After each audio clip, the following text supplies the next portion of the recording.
ان کا حق نہ کھاؤ، ان پر ظلم نہ ڈھاؤ۔ اس کے ساتھ ہی پوری امت کو متحد رہنے کی ہدایت دیتے ہوئے آپ نے فرمایا کہ میں تمہارے لیے اللہ کی رسی کو چھوڑے جا رہا ہوں، اگر تم نے اسے مضبوطی سے پکڑے رکھا نا تو کبھی ٹھوکر نہیں کھاؤ گے۔ یقین مانیے یہ ہماری کامیابی کی سب سے بڑی چابی ہے۔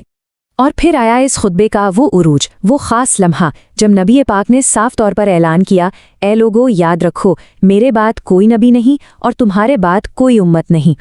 اس کے بعد آپ نے جنت میں داخل ہونے کے لیے بنیادی شرطیں بتائیں، اپنے رب کی عبادت کرنا، 5 وقت کی نماز پڑھنا، رمضان کے روزے رکھنا، خوشی سے اپنی زکوٰۃ دینا، اپنے پروردگار کے گھر کا حج کرنا اور حکمرانوں کی اطاعت کرنا۔ یہ اسلام کا وہ مکمل ڈھانچہ ہے جسے ہمیں آج اپنی زندگی میں ڈھالنا ہے۔ اس بے حد گہرے پیغام کے بعد نبی پاک صلی اللہ علیہ وسلم نے اس 1 لاکھ سے زیادہ لوگوں کے ہجوم پر ایک نگاہ ڈالی اور پھر ایک ایسا سوال کیا جس نے وہاں موجود ہر شخص کی روح کو جھکجھوڑ دیا۔ آپ نے پوچھا، ایک روز تم سے میرے بارے میں سوال کیا جائے گا، بتاؤ کہ تم اس دن کیا جواب دو گے؟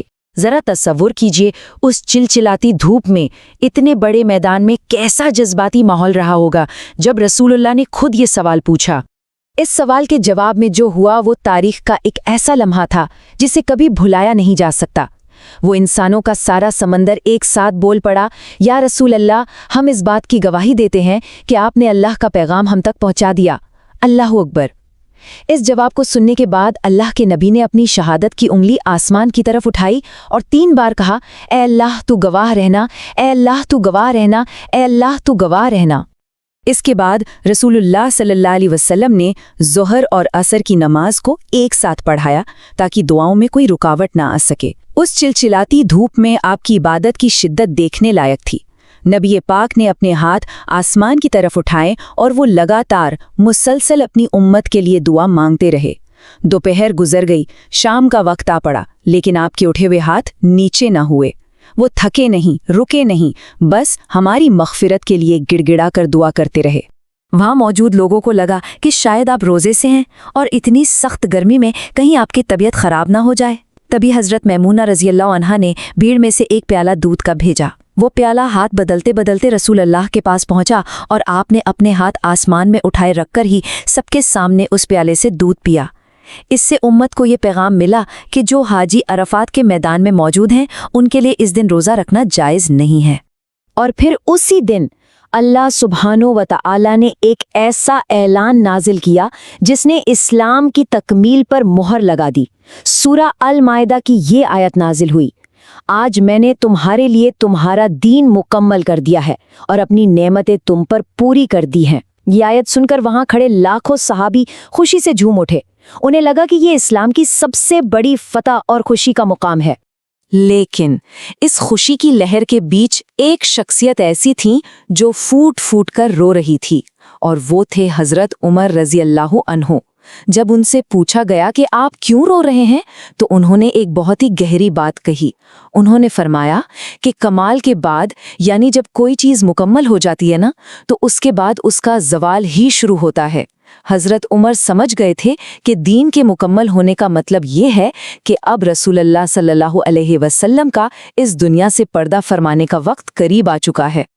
آج جب ہم اس واقعے کو یاد کرتے ہیں تو اکثر سوچتے ہیں کہ کاش ہم بھی وہاں موجود ہوتے، لیکن یاد رکھیے عرفات کا میدان صرف سعودی عرب کی ایک زمینی جگہ نہیں ہے، بلکہ یہ ایک احساس ہے، ایک روحانی کیفیت ہے۔ ایک عرفات وہ ہے جو مکہ میں ہے اور ایک عرفات وہ ہے جو آج ہمارے سینوں میں دھڑک رہا ہے۔ یہ وہ لمحہ ہے جب ہمیں اپنی توبہ کی قبولیت کو پہچاننا ہے اور اپنے رب کی طرف رجوع کرنا ہے۔ تو جو لوگ آج حج کے میدان میں نہیں ہیں انہیں مایوس ہونے کی ضرورت نہیں ہے۔ ان کے لیے اللہ کی رحمت کے دروازے بند نہیں ہوئے ہیں۔ اللہ اتنا رحمان ہے کہ جو شخص آج عرفہ کے دن کا روزہ رکھتا ہے اس کے پچھلے 1 سال اور آنے والے 1 سال کے گناہ معاف کر دیے جاتے ہیں۔